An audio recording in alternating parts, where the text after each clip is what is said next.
Passons au premier sujet, Togo. Dans l'attente des résultats définitifs, ce sera demain mardi. La Cour constitutionnelle a fait l'annonce dans un communiqué ce soir, invitant acteurs politiques et autres donc à la proclamation des résultats définitifs de la présidentielle du 22 février dernier, Dimas Dikodo. Est-ce que vous pensez que la sortie de la Cour constitutionnelle demain va, j'allais dire, définitivement clore cette parenthèse? Oui, il va de soi. Je pense que il n'y aura pas d'autre polémique là-dessus. C'est la haute juridiction en matière électorale dans notre pays et elle a le dernier mot. Et donc, après cela, je ne vois pas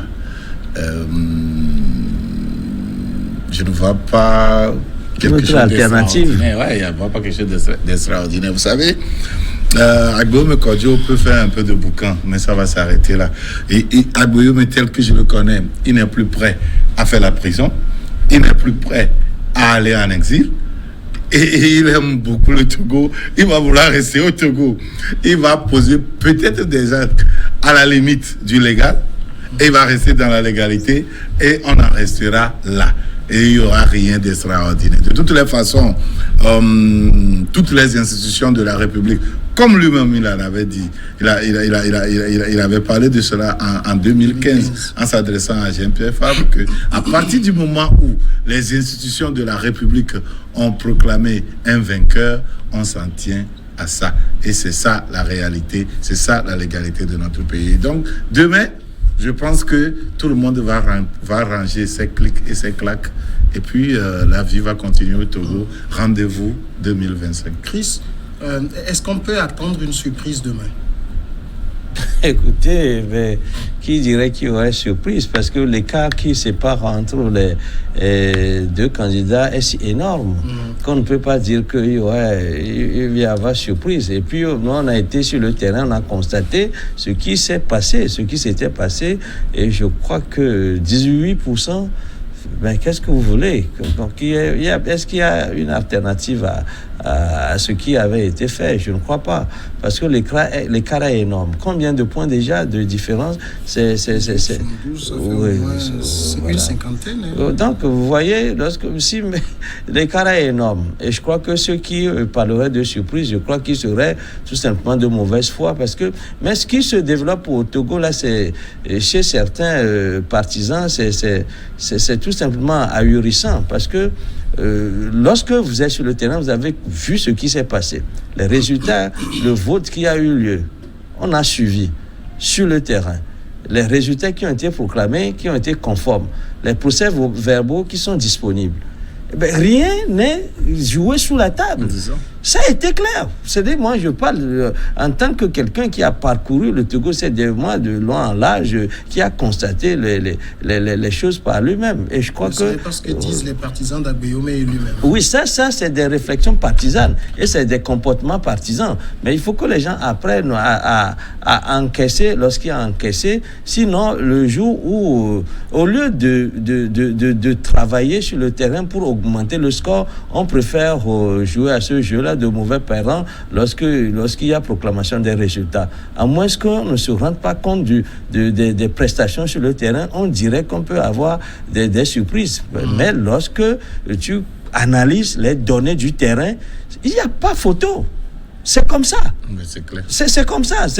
C'est bizarre que y ait le factuel qui parle si fort et que les gens se passent de ce factuel-là pour rester dans l'émotion, voilà. Et qui trompe les autres. Et je crois que en premier lieu, c'est les leaders des partis de l'opposition qui font de l'ivraie dans le vrai et qui croient que la communauté internationale peut prendre acte pour ce qu'ils font. C'est dommage. Germain, alors j'ai demandé à Chris s'il peut y avoir une surprise demain. À vous, je demande si vous croyez un miracle demain. Je vous pose la question directement parce que c'est que vous avez soutenu Agboyome Kodjo. Oui, nous avions soutenu le candidat Agboyome Kodjo. Non, par rapport à vous parler ce qu'il va avoir miracle, ce qu'il faut vous dire, parce que j'ai écouté les deux concitoyens, je ne voudrais pas me targuer de leur refaire un peu l'histoire politique de notre pays, puisqu'ils maîtrisent parfaitement l'histoire politique de notre pays, mieux que peut-être moi-même. Mais comme nous sommes devant un plateau, parfois, quand je les ai écoutés, j'ai l'impression qu'ils sont dans un autre Togo et moi je suis dans un autre Togo. Surtout quand j'ai écouté mon ami Chris, qui parle il a fait le tour, le terrain, les résultats, tout ça là. Oui. Bon, voilà, c'est que demain, ce que nous souhaitons, c'est que les Togolais dans leur ensemble puissent avoir la culture politique.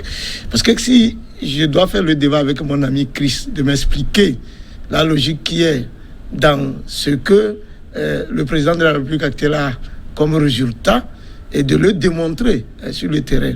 Parce que l'électorat, c'est les hommes. Les hommes qui vont pour voter. Et vous connaissez le processus électoral depuis 1980, les différents scores qui ont été. Et vous connaissez quand est-ce que le chef de l'État, l'actuel président, a pris le pouvoir.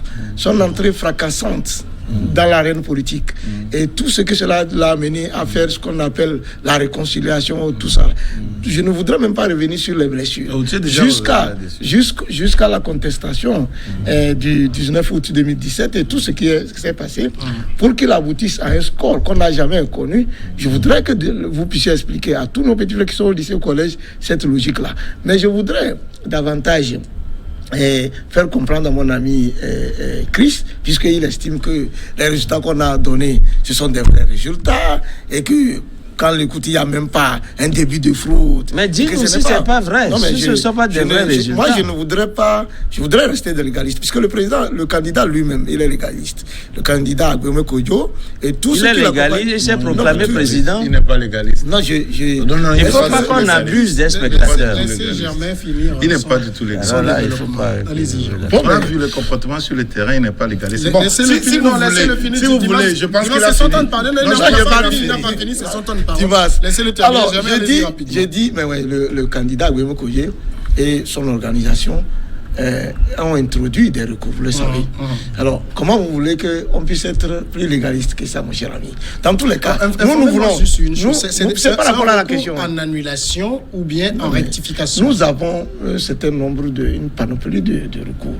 Alors, nous ne voulons pas... Qui a annuler le scrutin? Dans tous les cas, il appartiendra. Qu'est-ce que vous avez demandé? Oui, c'est ça, oui. C'est l'annulation ou bien... Puisque vous avez... Oui, mais... Oui, la Cour constitutionnelle, au vu des éléments que nous avions apportés à la Cour constitutionnelle, elle doit pouvoir statuer sur ça. Puisque vous parlez, tout le monde le communique. Vos prétentions. Oui, on peut simplement vos prétentions. Oui, mais j'ai dit, la Cour constitutionnelle va se prononcer demain. L'espoir que nous avons, c'est que les membres de la Cour constitutionnelle, qui sont des citoyens, des gens respectables, que nous respectons, nous estimons qu'ils vont véritablement rentrer dans l'histoire. Et qu'ils ne vont pas passer à côté de l'histoire. C'est pour cela que, comme nous sommes légalistes, ça, c'est des jeux de mots. C'est des jeux de mots qui n'emballent plus. Nous avons espéré utiliser ça. Oui, mais bien sûr. Vous voulez qu'il annule ou qu'il rectifie les résultats? Oui, mais la bonne procédure, au vu des données que nous avions produites, c'est qu'on puisse reprendre le scrutin. Non, le c'est pas question de procédure. Le comptage. Vous demandez le comptage. Bureau de vote par bureau de vote. Pour nous permettre. Parce que si vous êtes légaliste, vous ne pouvez pas dire qu'il faut compter bureau de vote par bureau de vote. Il a évoqué les recours introduits par le candidat Agboué Kodjo. On l'a écouté depuis le début. Même avant la proclamation des résultats, argué de fraude massive.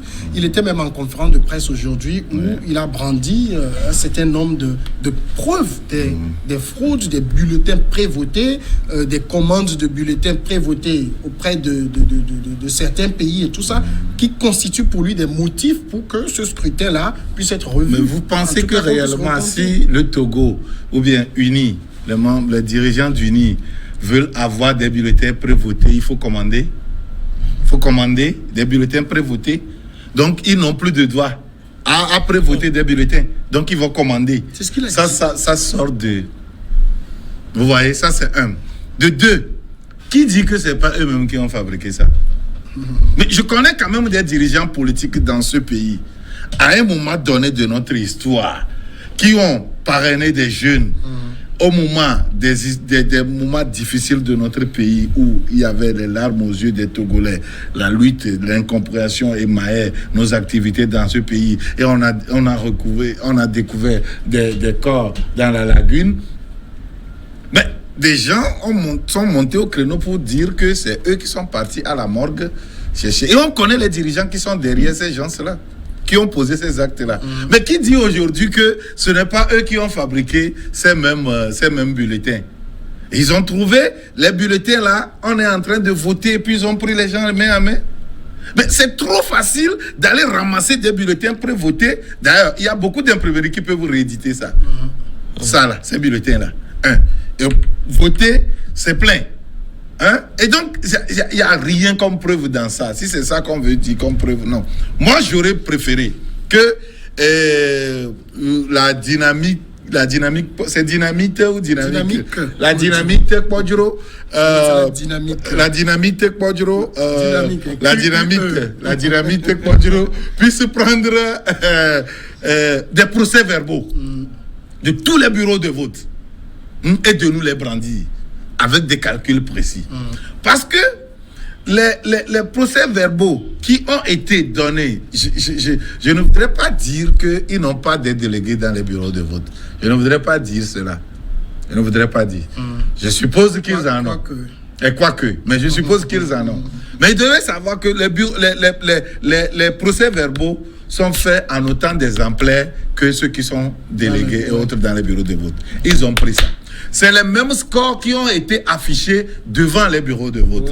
C'est les mêmes scores qui ont été affichés. Montrez-moi un seul, je n'ai pas vu, mais montrez-moi un seul bureau de vote où le score donné diffère de ce qui est affiché. Montrez-moi un seul bureau de CELI où les scores prononcés par la CENI diffèrent de ce qui est affiché. Montrez-moi ça. À la Cour constitutionnelle. Comment à la Cour constitutionnelle? Moi aussi, je suis citoyen. Quand vous dites-le, montrez-nous ça. Ils sont incapables parce que non seulement ils n'ont pas tous les procès-verbaux, étant donné qu'ils n'ont pas pu déployer les gens, et ça a même